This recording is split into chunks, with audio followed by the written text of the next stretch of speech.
Bismillahirrahmanirrahim. Alhamdulillah wassalatu wassalamu ala Rasulillah wa ala alihi wa sahbihi wa mawalah wa la hawla wa la quwwata illa billahi wa ba'du. Alhamdulillah, di malam hari ini kembali kita bisa duduk untuk bertalabul ilmi di Masjid Nidaul Ilmi Tanjung Priau, Sekupang, Batam. Salawat dan salam kita hadiahkan kepada Rasul kita Nabi besar Muhammad sallallahu alaihi wasallam. Khusus pembahasan di malam hari ini, biasa kita mengkaji sirah Nabi. Maka malam ini kita akan mencoba mengkaji sirah tentang Asy-Syaikh Muhammad ibn Abdul Wahhab rahimahullahu ta'ala. Siapa Syekh Muhammad ibn Abdul Wahhab? Yang karya dan pengaruh dakwahnya sehingga sampai hari ini menyebar, bahkan dijadikan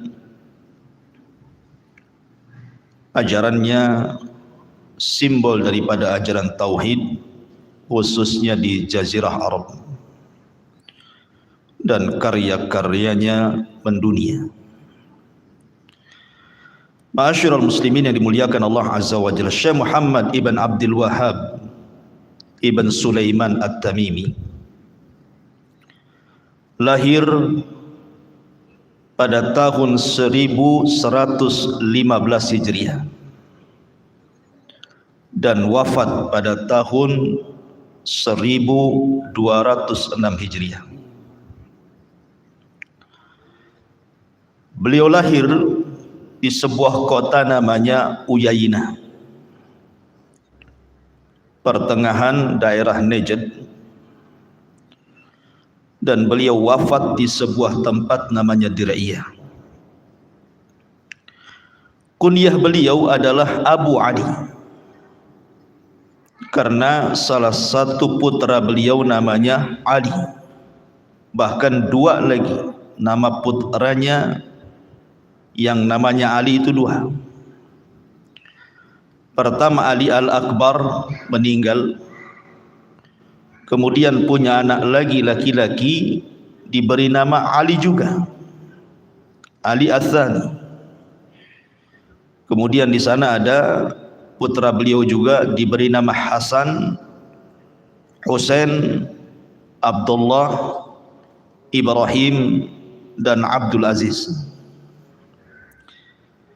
Dari nama-nama putra beliau saja, Syekh Muhammad ibn Abdul Wahhab rahimahullahu ta'ala menunjukkan bahwa beliau pecinta Ahlul Bait.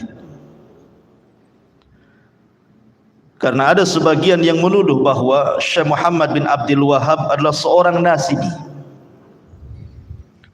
Nasibi adalah nisbat kepada kelompok yang membenci keluarga Nabi, atau disebut dengan Khawarij. Maka tentu tuduhan itu tidak benar. Kalau memang Syekh Muhammad bin Abdul Wahhab itu membenci Ahlul Bait, kenapa nama anak-anaknya ada namanya Hasan, ada namanya Husain, bahkan dua putranya dua-duanya diberi nama Ali? Ini menunjukkan apa? Kecintaan beliau kepada Ahlul Bait. Karena kalau membenci tidak mungkin memberi nama anak-anaknya keluarga Ali radhiyallahu anhu. Ma'asyiral muslimin yang dimuliakan Allah Subhanahu wa taala. Adapun istri beliau punya keluarga namanya Al-Jauharah bintu Abdullah ibn Muammar.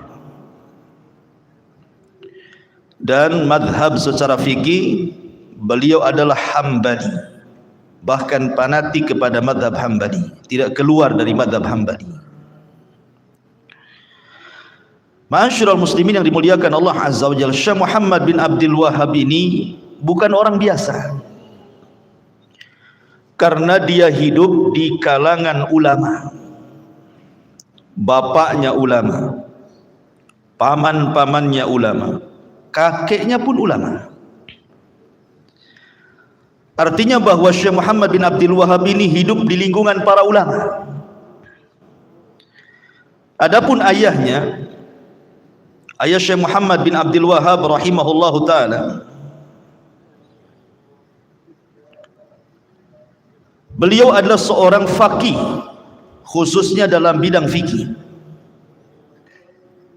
Jadi ayahnya itu seorang aliman faqihan, dia seorang alim dan ahli fikih, dan sangat menguasai madhab al-Imam Ahmad ibn Hanbal rahimahullahu ta'ala. Dari sini pula Syekh Muhammad bin Abdul Wahhab belajar langsung kepada ayahnya madhab Hambali. Dan ayahnya itu, ayah Syekh Muhammad ibn Abdul Wahhab, beliau adalah salah satu daripada qudhat. Qudhat itu artinya seorang hakim di zamannya yang sangat ma'ruf, sering berpindah-pindah. Terkadang beliau menjadi qadhi di Uyainah, tempat tinggalnya sendiri. Terkadang menjadi qadhi di Huraimilah, yang kelak nanti kisahnya Syekh Muhammad bin Abdul Wahhab awal pertama kali dakwah itu di sebuah tempat namanya Huraimilah namanya. Adapun kakeknya Sulaiman ibn Ali adalah ulama yang sangat masyhur di zamannya. Siapa yang tidak kenal Sulaiman ibn Ali, ulama hebat di zamannya, itu kakek daripada Syekh Muhammad ibn Abdul Wahhab, ulama kondang di Jazirah Arab. Begitu juga pamannya Syekh Ibrahim ibn Sulaiman, termasuk min masyahiril ulama, ulama yang sangat masyhur juga. Jadi bapaknya seorang faqih Hambali, kakeknya seorang yang masyhur dari ulama di zamannya, paman-pamannya juga salah satunya Syekh Ibrahim ibn Sulaiman, termasuk min masyahiril ulama, ulama yang paling masyhur di zaman itu. Dari sini kita tahu bahwa Syekh Muhammad bin Abdul Wahhab terlahir dari keluarga ulama. Ma'asyiral muslimin yang dimuliakan Allah Subhanahu wa taala, Syekh Muhammad bin Abdul Wahhab rahimahullahu taala sejak kecil sudah hafal Quran. Ada yang mengatakan bahwa di usia 10 tahun Syekh Muhammad bin Abdul Wahhab itu sudah hafal Quran dan mutqin. Kalau di zaman sekarang usia 10 tahun hafal Quran kan aneh gitu. Baru ada saudara kita, adik kita Musa saja sudah menggegarkan dunia para penghafal Quran. Jadi Syekh Muhammad bin Abdul Wahhab itu hafal Quran di tangan ayahnya. Siapa ayahnya? Abdul Wahhab ibn Sulaiman ibn Ali, ayahnya Syekh Muhammad bin Abdul Wahhab. Dan ayahnya sendiri merasa heran, kenapa punya anak itu cerdas sekali. Ayahnya itu heran sekali kepada putranya ini, Muhammad ibn Abdul Wahhab ini cerdas sekali. Selain cepat menghafal Al-Quran, juga suka membaca kutu buku bahasa kitanya, dan mudah meresap ilmu yang diajarkannya. Begitulah apabila Allah Subhanahu wa ta'ala menghendaki seseorang itu di atas kebaikan, Allah cerdaskan orang itu. Man yuridillahu khairan yufaqihu fiddin. Syekh Muhammad bin Abdul Wahhab rahimahullahu ta'ala, selain daripada berguru kepada orang-orang terdekatnya dalam keluarganya, baik ayahnya ataupun paman-pamannya, dan sudah banyak menguasai tentang ilmu Al-Quran dan juga fikih serta hadis, maka mulailah kemudian Syekh Muhammad bin Abdul Wahhab ingin menambah pengetahuannya. Kebiasaan para ulama itu ada namanya rihlah li talabil ilmi, safar ke sana kemari untuk belajar. Maka yang pertama kali safar adalah dia safar ke Mekah untuk haji. Kemudian belajar kepada para ulama Mekah di zamannya. Kemudian beliau safar lagi ke Madinah, dan beliau juga kemudian belajar kepada para ulama di kota Madinah. Di antara syekh atau masyayikh beliau di Mekah dan Madinah, beliau belajar kepada Abdullah ibnu Saif, kemudian Syekh Muhammad Hayyad As-Sindi, kemudian Syekh Ali Afandi Ad-Dimaski. Kepada tiga syekh ini kemudian banyak belajar tentang ulumul hadis, fikih dan yang lainnya, dan tentu banyak masyayikh yang lainnya. Ini yang masyhur guru-guru beliau di Mekah dan Madinah. Kemudian setelah beliau puas belajar di Mekah dan Madinah, mulailah dia safar ke tempat agak jauh. Maka kemudian beliau mengarah ke sebuah tempat namanya Al-Ihsa. Di sinilah kemudian beliau belajar kepada Syekh Abdul Latif Al-Afaliqi Al-Ihsa'i. Kemudian juga belajar kepada ulama-ulama di Ihsa, sampai akhirnya beliau safar hingga ke Baghdad, ke Basrah. Di Basrah inilah beliau belajar kepada Syekh Muhammad Al-Majmu'i Al-Basri. Dari sini kita mengetahui bahwa Syekh Muhammad bin Abdul Wahab ini melanglang buana untuk talabul ilmi, dan begitu kebiasaan para ulama. Kalau kita mendengar sejarah bagaimana Imam Bukhari safar ke sana kemari, bagaimana Imam Muslim dan juga para pengeluar hadis, kemudian juga madzhabul arba, bagaimana Imam Ahmad ke sana kemari sampai keliling dunia 2 kali. Kemudian juga Imam Syafi'i rahimahullah ta'ala, yang tidak keluar itu cuman Imam Malik. Memang Imam Malik tidak keluar dari Madinah, karena di zaman itu Madinah pusat ilmu masalahnya. Jadi Imam Malik tidak pernah belajar di luar dari Madinah, dia di Madinah saja. Makanya dijuluki Imam Darul Hijrah namanya, imam pemilik kota hijrah Rasul. Tapi hampir mayoritas para ulama salaf, kalau kita membaca biografi mereka, maka di antara salah satu kebiasaan para ulama ketika menuntut ilmu itu adalah mengadakan rihlah.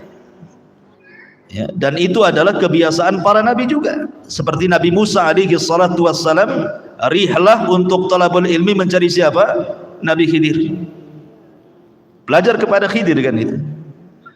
Kemudian para sahabat sepeninggal Nabi SAW seperti Jabir bin Abdullah radhiyallahu anhu, hanya gara-gara satu buah hadis yang ia dengar dari seseorang, tapi seseorang ini tidak mendengar langsung dari Nabi, tapi mendengar dari Abdullah ibn Unais yang ada di Syam.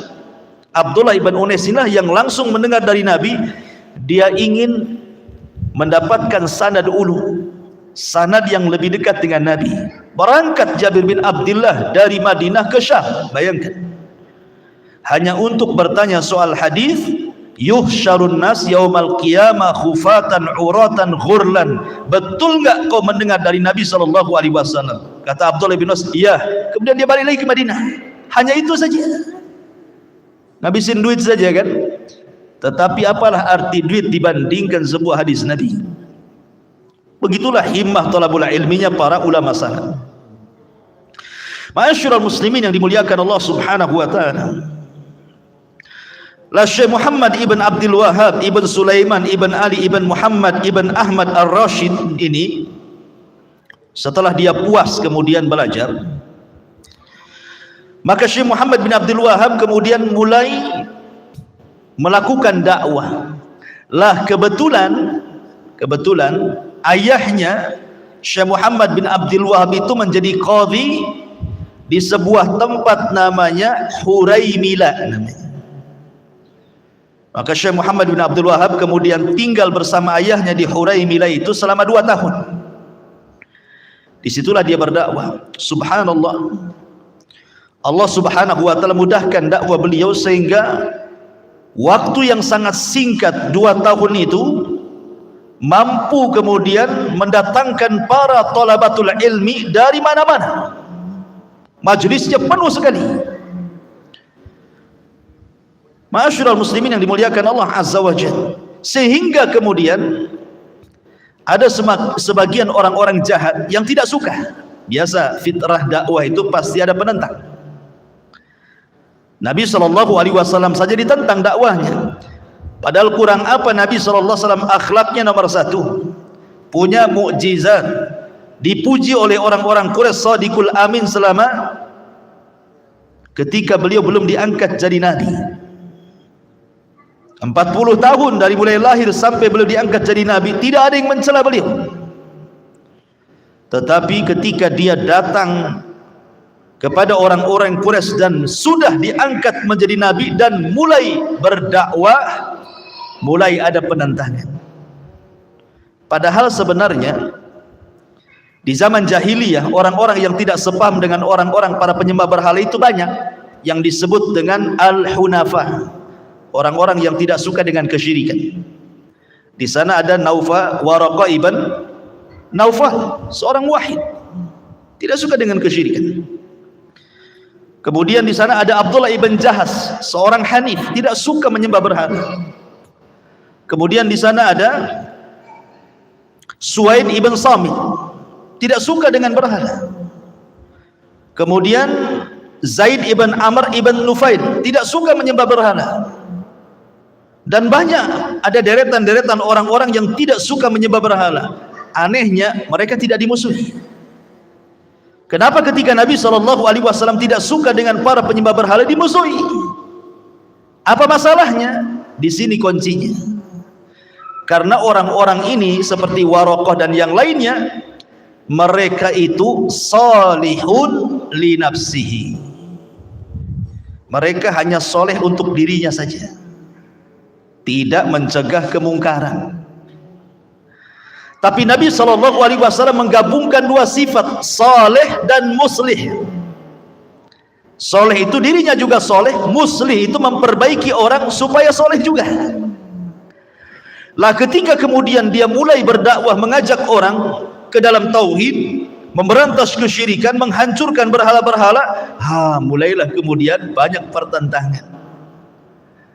Makanya kalau antum berbeda akidah dengan orang lain, antum hanya sholat, puasa, zakat, pokoknya antum ibadah sendiri saja, nggak ada yang memusuhi antum.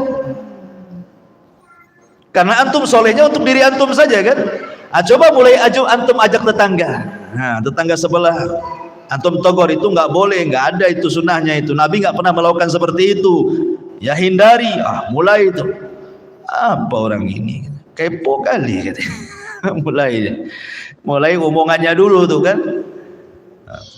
Ma'asyiral muslimin yang dimuliakan Allah Azza wa Jalla, Syekh Muhammad bin Abdul Wahab ketika bukan hanya saleh li nafsi tetapi juga muslih li ghairihi, mulailah ada pertentangan. Banyak orang-orang jahat yang tidak suka dengan Syekh.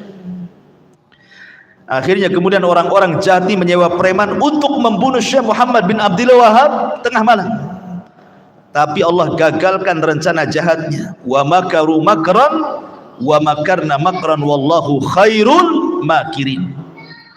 Orang-orang itu hendak membuat makar, tapi Allah punya makar, dan makar Allah Subhanahu wa taala jauh lebih baik lagi dibandingkan makar mereka. Akhirnya karena sudah ada ancaman nyawa, 2 tahun di Huraimilah, akhirnya Syekh pun berpindah ke kampung aslinya. Di mana? Di Uyainah. Ma'asyiral muslimin yang dimuliakan Allah Subhanahu wa taala. Lah kebetulan di Uyainah itu tempat beliau lahir, Amir Uyainah itu namanya Utsman ibn Muammar, Utsman ibn Abdullah al-Muammar. Beliau sangat suka dengan keberadaan Syekh Muhammad bin Abdul Wahab ini. Jadi beliau sangat suka sekali dengan keberadaan Syekh Muhammad ibn Abdul Wahab rahimahullahu ta'ala. Akhirnya kemudian kata Amir Uyainah, kemudian diberikan kesempatan Syekh Muhammad bin Abdul Wahab untuk berdakwah selebar-lebarnya. Lah kebetulan di Uyainah itu kebiasaan kabilah-kabilah Arab itu mereka suka tabarruk bil asjar, suka mereka mencari berkah ke pohon-pohon. Jadi hampir setiap kabilah itu ada pohon yang disembah, dijadikan tabarruk oleh mereka, ya dicarikan berkah. Akhirnya kemudian berkat dakwah Syekh Muhammad bin Abdul Wahab di Uyainah, maka pohon-pohon yang disembah oleh orang-orang Uyainah itu mulai ditebangi satu persatu. Jadi pohon-pohon yang dijadikan tabarruk, yang orang berdoa di situ, nazar di situ, menyembelih di situ, dan begitu seterusnya, mulai dikikis sedikit demi sedikit, sehingga kemudian banyak pohon-pohon yang didewakan mulai hilang dan musnah berkat dakwah Syekh Muhammad bin Abdul Wahab itu. Kemudian juga di Uyainah itu ada kuburan seorang sahabat Nabi SAW yang meninggal di Yamamah saat penyerbuan Musailamah Al-Kadzab, namanya Zaid ibn Khattab. Ada kuburan seorang sahabat yang meninggal di Yamamah saat perang melawan Musailamah Al-Kadzab, namanya Zaid ibn Khattab. Itu diagungkan kuburan itu. Jadi banyak kemudian orang-orang Uyainah itu datang ke kuburan tersebut meminta-minta, minta jodoh ke situ, minta rizki ke situ, usahanya kemudian gulung tikar, minta di situ biar tikarnya kembali dibentang. Pokoknya apapun minta ke kuburan, selain kepada pohon juga minta ke kuburan tuh. Maka Syekh Muhammad bin Abdul Wahab ketika itu meminta kepada Amir Uyainah ini, Amir ibn Uyainah, supaya bagaimana kalau seandainya kuburan itu kubahnya dihancurkan, dijadikan kuburan biasa, supaya jangan sampai kemudian orang-orang kemudian kembali menyembah kuburan tersebut dan diarahkan menyembah Allah Subhanahu wa taala. Maka pada awalnya, ma'asyiral muslimin yang dimuliakan Allah Azza wa Jal, ini pemimpin Uyainah ini agak mikir, karena bagaimanapun akan terjadi penentangan nih. Tetapi kemudian dikuatkan oleh Syekh Muhammad bin Abdul Wahab. Akhirnya kemudian Amir Uyainah mau membantu Syekh Muhammad bin Abdul Wahab. Dikirimlah kemudian pasukan sebanyak 600 orang untuk menghancurkan kubahnya itu, supaya jangan diagungkan jadi kuburan biasa gitu ya. Kuburan Zaid ibn Khattab radhiyallahu anhu. Bahkan yang lebih hebat lagi, Syekh Muhammad bin Abdul Wahab ini, beliau mulai kemudian menerapkan hukum hudud di Uyainah ini, menerapkan syariat Islam gitu ya.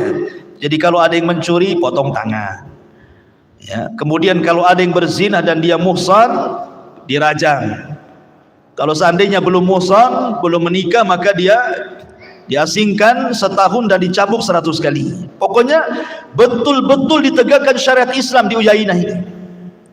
Dan amirnya Ibn Muammar ini setuju dengan apa yang dilakukan Syekh Muhammad ibn Abdul Wahab rahimahullahu ta'ala. Tetapi kemudian termasuk juga masjid-masjid yang tadinya kosong menjadi penuh akibat dakwah Syekh Muhammad bin Abdul Wahab itu. Jadi syiar Islam itu di Uyainah mulai berkembang, masjid penuh gitu ya. Kemudian mulai orang-orang tertarik dan tidak lagi mencari berkah di pohon-pohon, tidak lagi mereka meminta ke kuburan-kuburan, dan mereka mulai mentauhidkan Allah Subhanahu wa taala. Tapi ketika Syekh Muhammad bin Abdul Wahab mulai menegakkan syariat Islam, hukum hudud gitu ya, rupanya cepat terdengar kemana-mana ke kabilah-kabilah yang jauh itu. Lah kebetulan kabilah Uyainah ini, ikhwan, kabilah Uyainah itu di bawah kekuasaan kabilah Ihsah. Jadi semua perekonomian di Uyainah itu dikendalikan oleh kabilah Ihsah, kabilah yang lebih besar lagi. Lah sementara kemudian amirnya Ihsah ini tidak suka tidak suka ada seorang mutawwi gitu ya. Kok berani kemudian mengobok-obok Uyainah dengan mengajarkan ajaran baru kata dia gitu ya, sampai kemudian mengadakan hukum hudud. Jadi ada kekhawatiran. Akhirnya kemudian Amir Ihsa ini mulai menyurati Ibn Muammar. Amirnya siapa? Amirnya Uyainah. Ma'asyiral muslimin yang dimuliakan Allah Subhanahu wa taala, masalahnya isi surat itu mengerikan. Jadi penguasa Ihsa ini mengirim surat kepada Amir Uyainah itu agar membunuh seorang dai yang ada di Uyainah, maksudnya Syekh Muhammad Ibn Abdul Wahab. Kalau tidak, katanya, maka dana-dana besar yang selama ini mengalir dari Ihsa ke Uyainah akan diputus, sehingga Uyainah akan jatuh miskin dan tidak ditolong lagi secara ekonomi. Mulailah kemudian berpikir nih Amir Ihsa ini kalau uang tak cari dari Ihsa, bermasalah nih ekonomi Uyainah ini. Tapi tidak mungkin saya membunuh Syekh Muhammad bin Abdul Wahab, dia membawa kebaikan. Akhirnya kemudian mulailah kemudian Amir Uyainah ini, Ibn Muammar itu, Utsman Ibn Muammar ini berdialog dengan Syekh Muhammad bin Abdul Wahab rahimahullahu taala, macam mana baiknya gitu ya. Ini Amir Ihsa menghendaki seperti ini, sementara dalam hati saya tidak suka dengan seperti itu. Tetapi Syekh Muhammad bin Abdul Wahab berusaha menguatkan, nggak apa-apa, diputus, nggak ada masalah, kamu jangan takut. Karena orang yang menegakkan tauhid, menegakkan dakwah, nanti Allah akan berikan jauh lebih baik dibandingkan pemberian Amir Ihsa, katanya. Ditanamkan tauhid kepada hati Ibn Muammar ini, Utsman Ibn Muammar ini, penguasa Uyainah ini. Tapi rupanya hatinya condong untuk mengikuti amirnya Ihsa. Lah dari sini kemudian Ibn Muammar ini, hakimnya Uyainah ini, meminta agar Syekh Muhammad bin Abdul Wahab angkat kaki dari Uyainah. Diusir, kan di kampungnya sendiri diusir karena mendakwahkan dakwah tauhid. Persis seperti Nabi SAW terusir dari Mekah kan, kemudian hijrah ke Madinah. Akhirnya kemudian Syekh Muhammad bin Abdul Wahab rahimahullahu taala mulai mencari tempat baru. Kemana dia pergi? Dia pergi ke sebuah tempat namanya Ad-Dir'iyah, namanya kabilah Dir'iyah. Pemimpinnya namanya Muhammad ibnu Sa'ud. Disinilah sejarah dimulai. Lah ketika itu Syekh Muhammad bin Abdul Wahab belum dikenal di Dir'iyah, cuman dia punya murid Ibn Sulaim atau Ahmad ibn Suwailim namanya. Ahmad ibn Suwailim itu salah satu murid beliau yang tinggal di Dir'iyah. Jadi sementara Syekh Muhammad bin Abdul Wahab ini terusir dari Uyainah negerinya, itu yang menampung di Dir'iyah adalah muridnya ini. Kemudian keberadaan Syekh Muhammad bin Abdul Wahab tercium akhirnya oleh istri daripada penguasa Dir'iyah. Istrinya Muhammad ibn Saud ini orang saleh. Dia suka dengan muridnya Syekh Muhammad bin Abdul Wahab ini dan selalu mengikuti kajiannya. Akhirnya dia coba ngomong kepada suaminya Muhammad ibn Saud ini dan mengatakan sesungguhnya orang yang di rumah Syekh Ahmad ibn Suwailim ini adalah seorang dai, seorang syekh yang banyak ilmu dan menyebarkan kebaikan. Bagaimana kalau dia boleh tinggal di Dir'iyah dan berdakwah? Awalnya Muhammad ibn Saud kurang tertarik, tetapi kemudian lama-lama dipengaruhi oleh istrinya, kemudian masuk pula hidayah ke hatinya. Dia datang langsung menemui Syekh Muhammad bin Abdul Wahab, kemudian bicara empat mata bahwa dia siap melindungi Syekh Muhammad bin Abdul Wahab untuk berdakwah di Dir'iyah ini. Ketika itu dia mengatakan, Muhammad ibn Saud ini melakukan perjanjian, kalau seandainya dakwahmu sudah tersebar, Apa engkau akan merebut kekuasaanku? Kata Syekh Muhammad bin Abdul Wahab, aku nggak ada urusan dengan kekuasaan. Aku ingin berdakwah di sini. Kekuasaan milikmu. Aku hanya berdakwah, mengajak manusia ke dalam tauhid saja. Itu saja. Di sini terjadi kesepakatan. Berarti soal urusan negara itu urusannya Muhammad ibn Saud. Tapi soal urusan agama berarti urusannya Syekh Muhammad ibn Abdul Wahab. Dan kesepakatan itu masih berlaku sampai hari ini. Lihat kerajaan Saudi. Yang jadi raja siapa? Keluarga Muhammad bin Saud semuanya. Dari anak, cucu, cicitnya sampai sekarang. Ya. Dan siapa yang kemudian memegang lajnah daimah, yang mengeluarkan riset fatwa gitu ya, dari kerajaan Saudi Arabia, dari keluarga siapa? Syekh Muhammad ibn Abdul Wahab, yang sekarang dipegang oleh Al-Syekh kan gitu ya. Jadi perjanjian itu masih melekat sampai hari ini. Maka akhirnya kemudian berkat dukungan penguasa, Syekh Muhammad bin Abdul Wahab leluasa untuk berdakwah seluas-luasnya di Diriyah. Akhirnya manusia subhanallah dari mana-mana, bukan hanya dari Diriyah saja, dari mana-mana negeri di zaman itu datang ke Diriyah belajar kepada Syekh Muhammad ibn Abdul Wahab rahimahullah ta'ala. Kenapa? Karena dilindungi penguasa. Begitulah dakwah. Kalau dekat dengan penguasa biasanya lancar. Tapi kalau memusuhi penguasa dibubarkan. Ya, carikan pasal karet, masuk penjara. Ya. Ma'asyiral muslimin yang dimuliakan Allah Azza wa Jalla. Makanya ahli sunnah wal jamaah sangat menganjurkan agar kita supaya dekat dengan pemerintah, mendukung program pemerintah selama program yang dibentuk oleh pemerintah itu tidak bertentangan dengan syariat, kita dukung. Dan itu pesannya Nabi SAW, was-sam'i wat-ta'ah wa in ta'ammara alaikum abdun habasyi. Kita harus tetap mendengar dan taat kepada pemerintah walaupun yang memerintahkan seorang hamba budak sahaya. Begitulah manhaj ahli sunnah. Ma'asyiral muslimin yang dimuliakan Allah Subhanahu wa taala. Lah akhirnya kemudian Syekh Muhammad bin Abdul Wahab terus mengembangkan dakwah tauhid.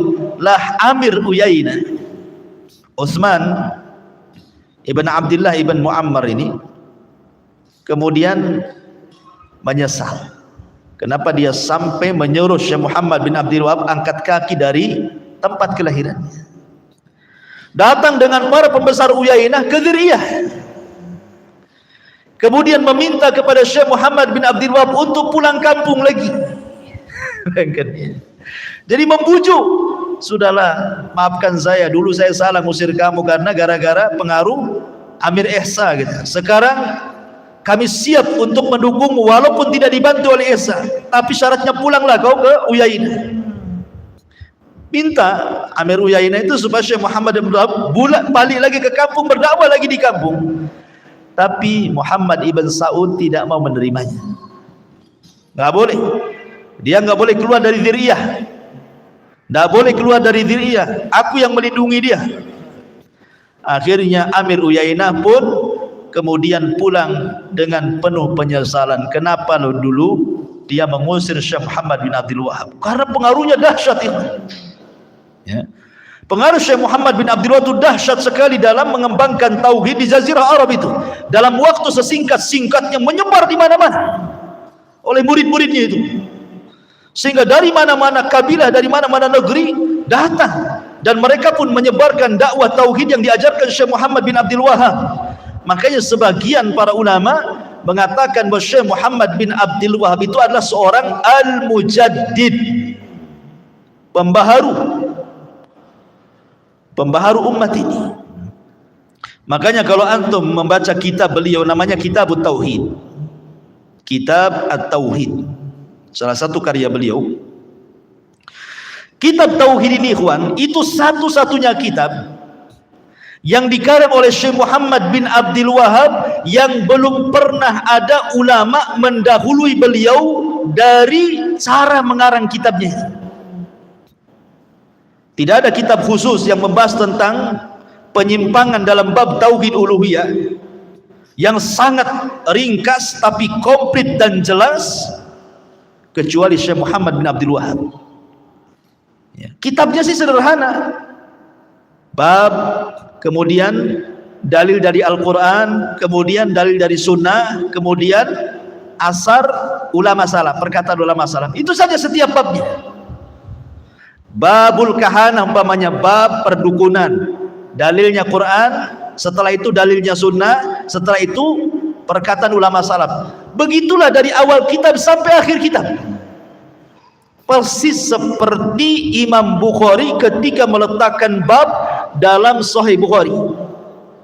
Makanya sebagian orang mengatakan bahwa kitab tauhid itu bagaikan juz'un min Sahihil Bukhari, bagaikan bagian daripada kitab Sahih Bukhari, karena secara tabwibnya sama. Bab, dalil Quran, Sunnah, perkataan ulama.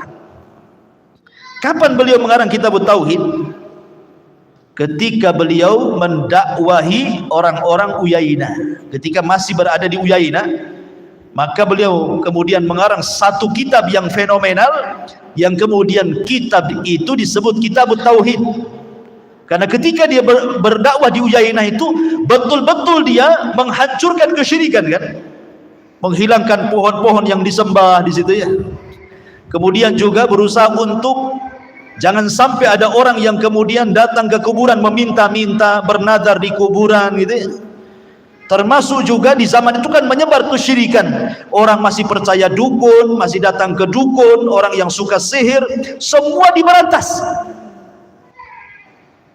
Karena bab-bab dalam kitab tauhid itu semua terjadi di Uyainah itu. Makanya dibukukan sama beliau. Ketika banyak menyebar kesyirikan, dukun dan sihir dan tenung dan yang semacamnya, maka dalam kitab tauhid dicantumkan tentang bab soal perdukunan dengan sangat rinci, termasuk hukum orang yang datang ke dukun. Jelaskan dalam kitab itu. Termasuk juga orang yang terlalu hulu, ekstrim, sehingga menyembah orang-orang soleh yang sudah meninggal.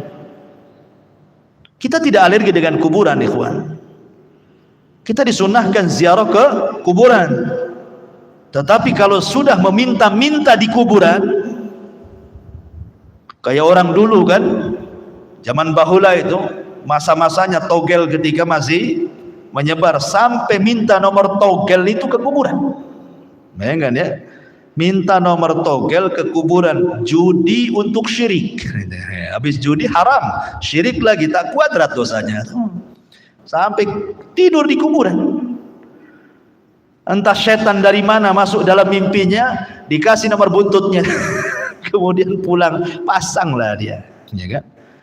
Jadi betul-betul Syekh Muhammad bin Abdul Wahab itu memang merubah dan menjadi mujaddid dalam bab tauhid, sehingga menyebar ke sana kemari dakwahnya.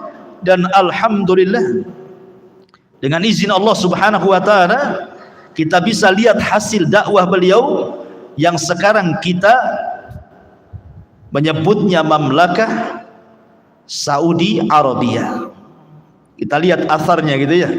Itulah asar dakwah Syekh Muhammad Ibnu Abdul Wahab. Bagaimana negeri Saudi yang hari ini itu tidak lepas daripada perjuangan Syekh Muhammad bin Abdul Wahab yang bekerja sama dengan Amir Dzir'iyah yang bernama Muhammad ibn Saud rahimahumallahu al-jami'.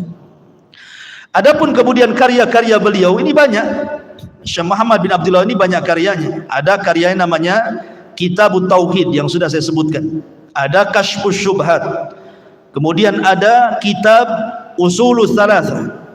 Kemudian kitab Syurutus Shalah wa Arkani. Kemudian kitab Qawaidul Arba. Kemudian kitab Usulul Iman. Kemudian kitab Fadlul Islam. Kemudian kitab Al-Kabair. Kemudian kitab termasuk dalam sirah.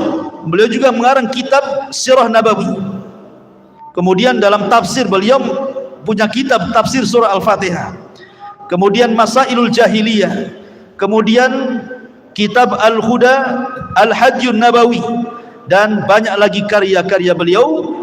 Dan Allah Subhanahu wa taala takdirkan Syekh kemudian meninggal pada tahun 1206 Hijriah. Rahimallahu Asy-Syaikh Muhammad Ibnu Abdul Wahhab rahimahullahu taala. Wallahu alam sudaisha. Subhanakallah bihamdika asyhadu an la ilaha illa anta astaghfiruka wa atubu ilaik. Allahu ta'ala. Assalamualaikum warahmatullahi wabarakatuh.